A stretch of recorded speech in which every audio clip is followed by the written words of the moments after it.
In this video, we're going to start learning a little bit about fractions.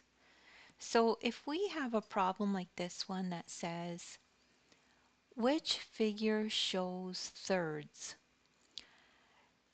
So it's important to know what thirds means. Thirds means 3 equal parts. And if this problem had said halves, halves means 2 equal parts.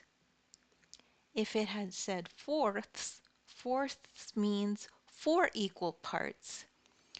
So let's look at a fraction number line and we'll be able to see what halves looks like, thirds looks like, and fourths looks like.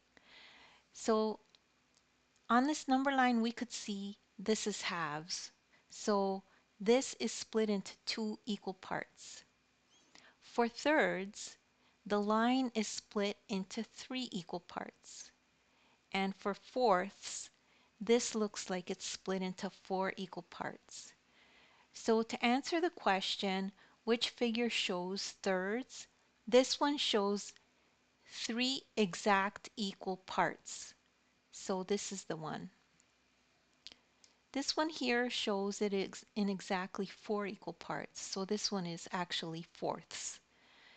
So don't worry if you don't understand this right away. You could just look at the video again and it'll make more sense when you look at it maybe 1 or 2 more times.